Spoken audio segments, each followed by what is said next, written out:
बेले बेले पाटी को अरुचि लगिले किछि खाइबा पई इच्छा न हेले केवल टमाटो आउ बड़ीरु बनांतु एई सुआदिया तरकारी। भोक नथिले भी भात केतेबेले सरीजिवो आपण माने निजे भी जानि परिबे नाही। रेसिपी पसंद आसले प्लीज वीडियो को लाइक करंतु, निश्चय गोटे शेयर करंतु। चैनल ले नुआ थिले तळे थिबा ब्लैक कलर सब्सक्राइब बटन रे प्रेस करी चैनल को सब्सक्राइब करंतु। नुआ नुआ वीडियो रो नोटिफिकेशन पाइबा पई बेल आइकन रो ऑल ऑप्शन रे प्रेस करंतु। जय जगन्नाथ, मु सस्मिता आपण समस्त को स्वागत करुच्ची सस्मिता स्टार किचन को। आज सुआदिया तरकारी पाई मु नेछि दुईटी मीडियम साइज रो टमाटो, गोटे बड़ साइज रो टमाटो, पाखापाखी 200 ग्राम रो टमाटो, ता सहित 15 टी बिरी बड़ी। आपण माने 15 रु 20 टी बिरी बड़ी नेबे। बिरी बड़ी रे बनेबे, खाइबा पई भल लागिवो।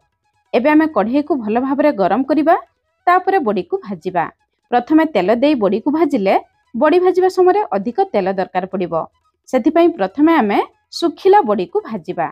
सुखिला कढ़ाई रे बड़ी को भाजिले अल्प तेल रे भी बड़ी भाजी जिवो। गैस रो फ्लेम लो मीडियम रखी आमे हल्का हाथ रे बड़ी को टिके लाल कलर हैला पर्यंत भाजी नबा। बड़ी एमिति लाल कलर हे जिबा परे कढ़ाई रे गोटे साइड को करिबा, तापरे अल्प तेल दबा। तेल दे सरबा परे समिति गैस रो फ्लेम लो मीडियम रखी हल्का हाथ रे बड़ी भाजिबे। बेसी जोर रे प्रेस करिवे नाही, नहले बड़ी भांगी जीवो। एमिति टिके लाल कलर हे जिबा परे आमे बड़ी को बाहर करी आनिबा। एई प्रोसेस रे बड़ी भाजिबे, देखिबे अल्प तेल रे भी बड़ी हमर भाजी जीवो। एबे बड़ी को आमे बाहर करी आनिबा। चलंतु तरकारी पई गोटे मसला बनेबा। एई मसला को मु आधा घंटा पूर्वरु बनैथिली। चलंतु देखिबा एई मसला रे मु कोन कोन देइथिली। मसला पई प्रथमे हमकु सरिष दरकार। एठी मु हळदिया सरिष नेछि, आपण कळा सरिष भी नै परिबे, किंतु हळदिया सरिष रे तरकारी खाइबा पई भल लागे। एठी मु 1.5 छोट चामच सरिष नेछि, ता सहित आधा छोट चामच कंचा जीरा दबा, आधा छोट चामच कंचा गोटा धनिया दबा।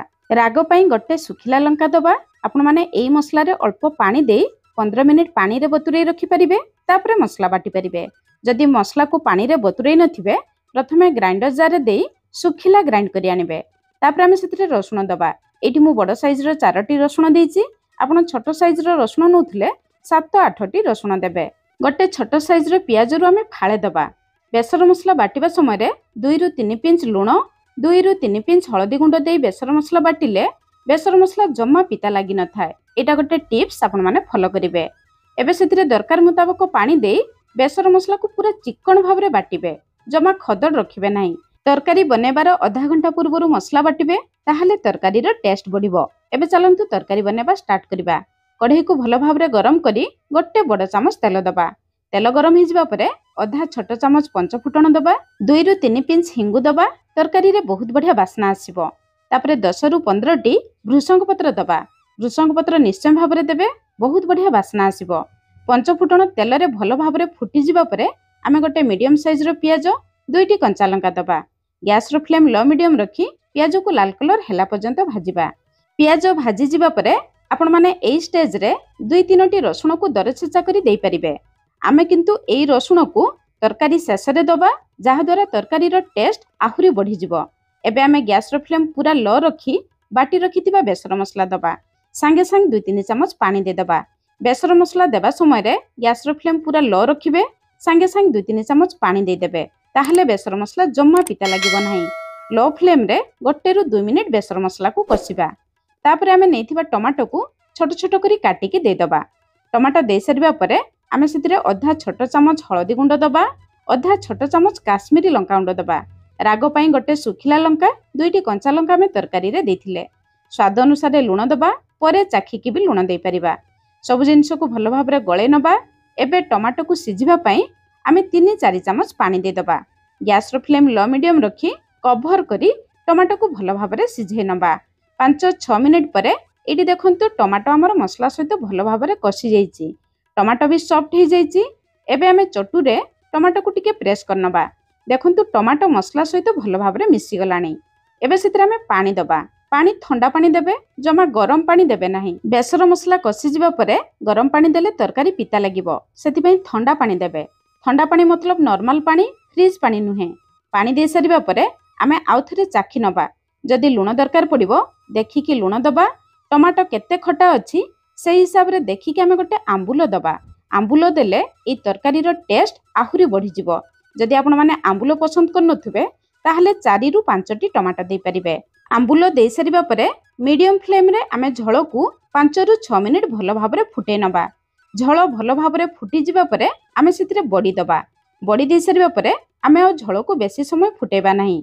झोल एतिकी पानी थिबो बडी दबा, कारण बडी भी झोल सक करिवो।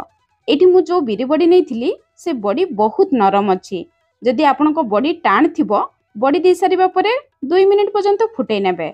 जेहेतु ए बडी बहुत नरम अछि सेति पई बडी दे सारिबा परे केवल मु 1 मिनिट झोल सहित फुटे नेबी। झोल फुटिबा भितरे आमे तरकारी पई गोटे छुंको बनेबा। गोटे छोट चामच तेल गरम करिबा। तेल गरम हि जिबा परे आधा छोट चामच पंचफुटण दबा। पंचफुटण तेल रे भलो भाबरे फुटी जिबा परे 3-4टी रसुण को दरछेचा करि दबा। ता सहित 2-3टी सुखिला लंका दे दबा। रसुण को गैस रो फ्लेम लो रखी हल्का भाजिबा, बेसी पोड़िबे नाही। रसुण बेसी पोड़ी गले छुंकर बास्ना चली जिवो। तापरे 10-15टी भृषंग पत्र दबा। 2-3 पिंच हिंगु दबा। भृषंग पत्र हिंगु शेष रे देले भृषंग पत्र हिंगुर बास्ना रहिबो। एबे हमर छुंक रेडी ही गला। ए गरम छुंक को आनी फुटुथुवा तरकारी रे दे दबा। सांगे सांग 30 रु 40 सेकेंड पर्यंत कभर करिबा, जहा द्वारा छुंकर बास्ना तरकारी भितर को आसी जिवो। सबु जिंस को भलो भाबरे गळै नबा। एबे हम रेडी ही गला सुपर टेस्टी बडी टमाटो बेसर। एई तरकारी थिले गरम भात रे केवल आलू भर्ता देई खाई परिबे। आपण माने निश्चय थरे एई तरकारी बनांतु। केमिति लागला निश्चय कमेंट्स करी जणाइबे। आज पई रहिली, पुणी देखा हबा नया रेसिपी रे। धन्यवाद।